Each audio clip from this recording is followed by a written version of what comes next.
As the last echoes of the prophecy faded, the lookout's horn blared from the highest watchtower, a sharp, urgent cry that cut through the mountain air. All eyes turned towards the winding path that led up to Praesos from the coast. A small procession was making its way upwards, not with the hurried pace of merchants, but with the measured tread of warriors. At their head were two figures, taller and more broad-shouldered than the local Cretans. Their bronze armor, though functional rather than ornate, glinted in the afternoon sun, and their boar-tusk helmets were a stark and intimidating sight. These were the Mycenaean emissaries, their arrival a chillingly swift confirmation of Ilara's vision. The people of Praesos, their initial curiosity quickly turning to apprehension, gathered in the open spaces, their colorful linen garments a stark contrast to the newcomers' drab, warlike attire. The emissaries were led into the central court, their heavy leather boots echoing on the paved stones. They did not bow or offer the customary greetings of peace. Instead, their leader, a man with a scarred face and a beard the color of dried blood, spoke in a language that was harsh and demanding. A translator, a nervous man from a coastal trading post, struggled to keep up, his voice trembling as he relayed their message.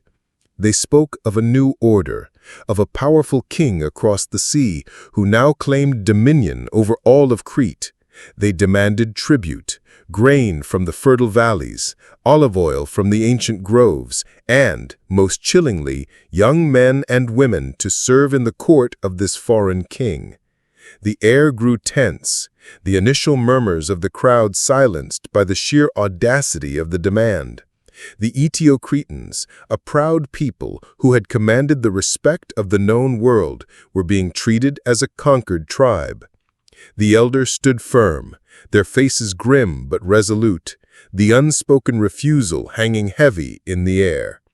The lines had been drawn, not in the sand of a distant shore, but on the very stones of their sacred city. That night, under the watchful eyes of 1,000 stars, a secret council was convened, not in the Grand Megaron, but in the labyrinthine passages beneath the city.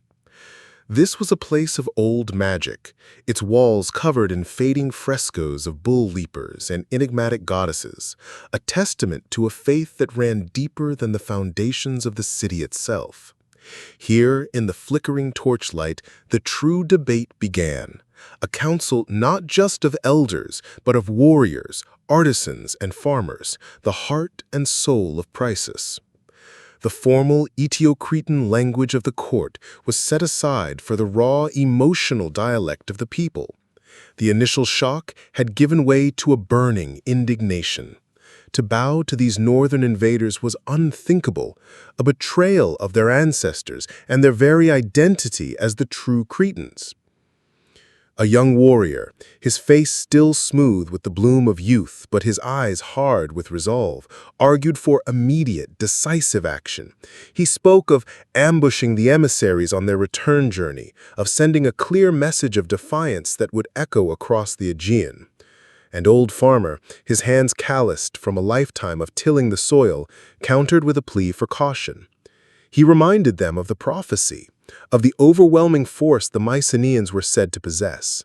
War, he argued, would not only cost them their lives, but also the harvest, and to starve was a slower, more agonizing defeat than any battle. Then Ilara, the high priestess, who had sat in silent contemplation, rose to her feet. She did not speak of war or peace, but of resilience.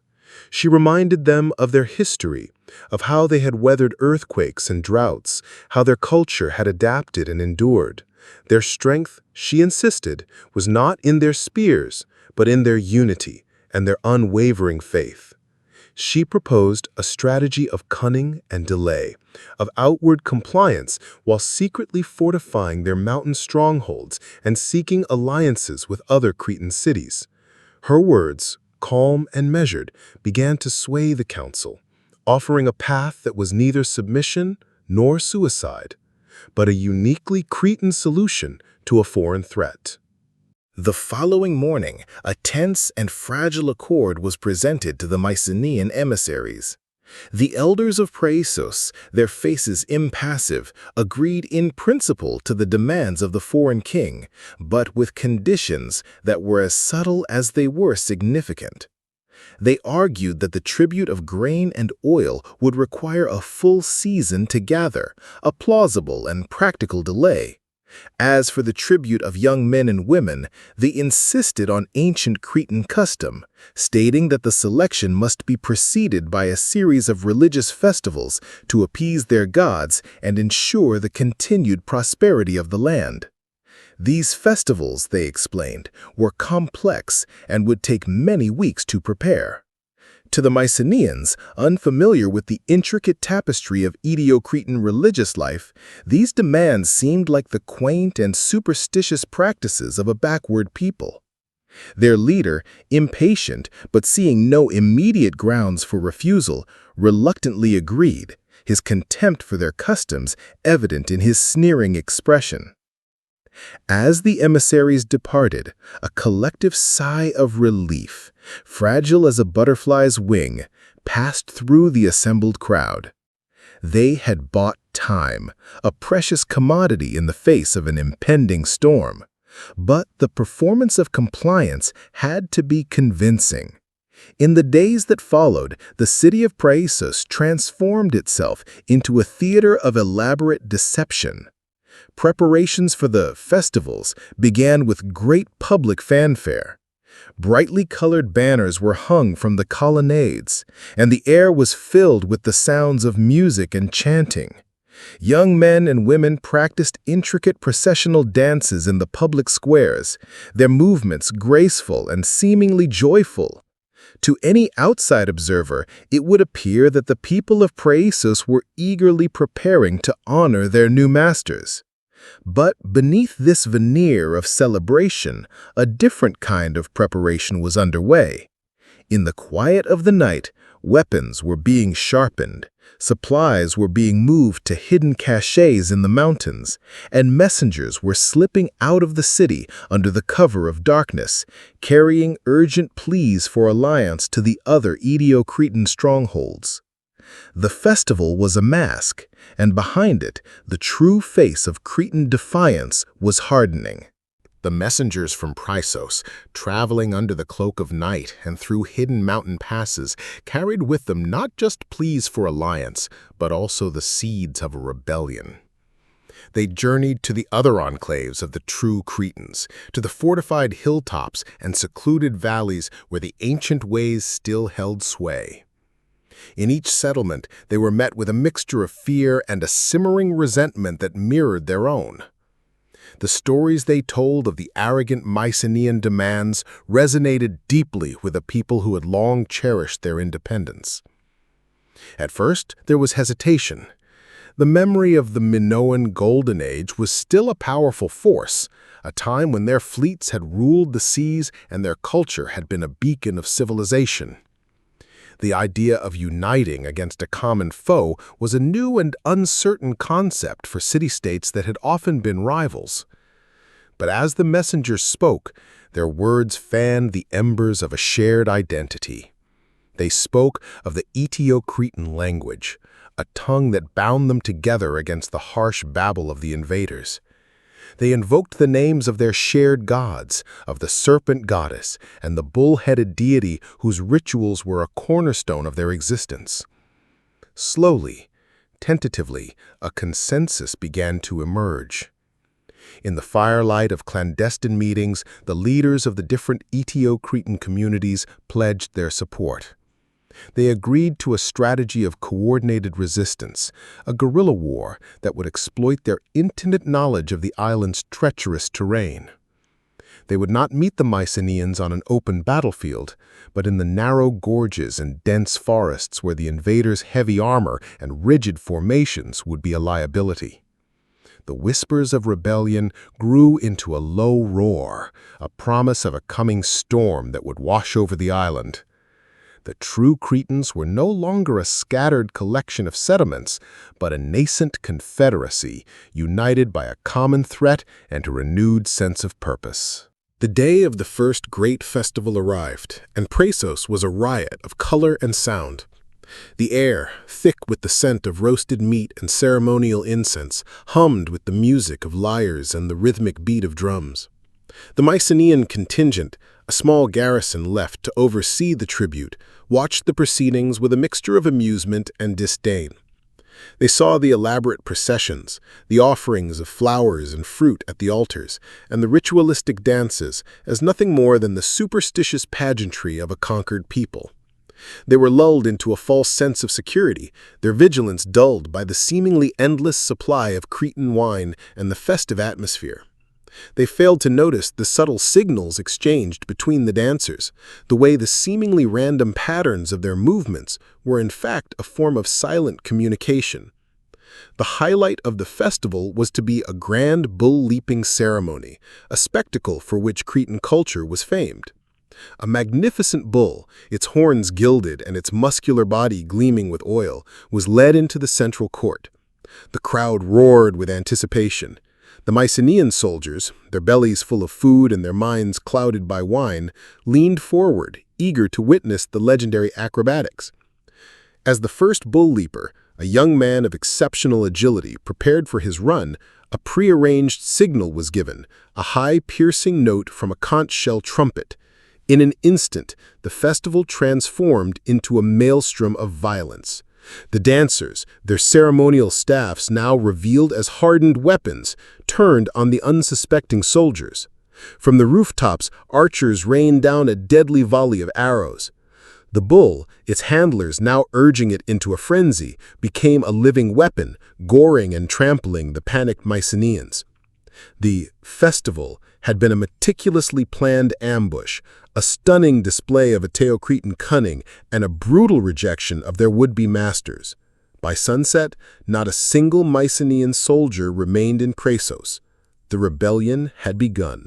The news of the massacre at Praesos reached the Mycenaean mainland like a thunderclap, sparking outrage and a thirst for vengeance.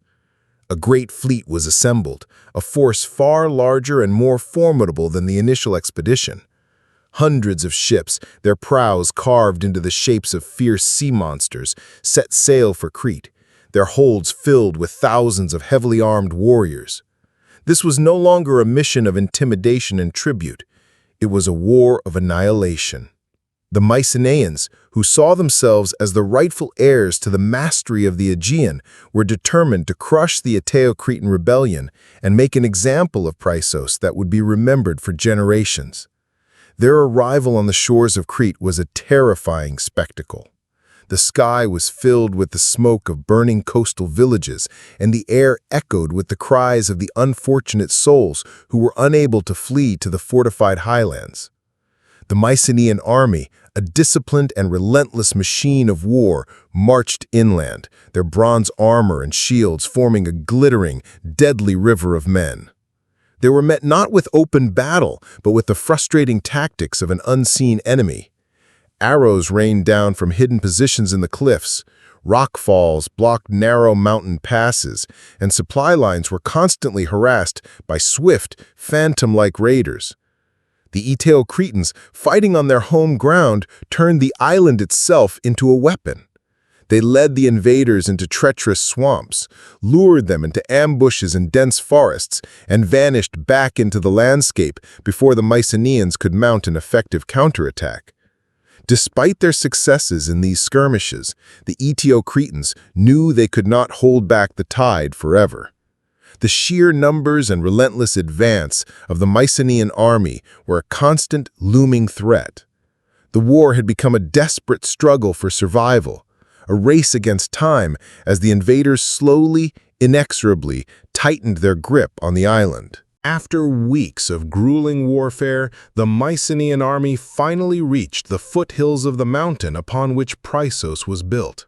The city, which had once been a symbol of Aeteo-Cretan pride and culture, was now a besieged fortress, the last major bastion of the rebellion.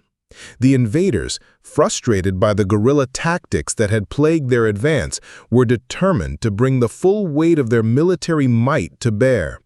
They surrounded the city, cutting off all avenues of escape and supply. They built massive siege engines, great wooden towers and battering rams that were slowly and menacingly wheeled into position. The psychological warfare was as relentless as the physical preparations. Day and night the Mycenaeans would beat their shields and shout taunts in their harsh tongue, promising a brutal and merciless end to all who resisted. Inside the walls of Chrysos, the mood was a grim mixture of defiance and despair.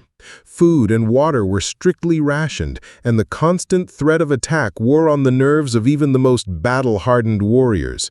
The elders, their faces gaunt with worry, met daily in the beleaguered Megaron, their debates now tinged with a desperate urgency.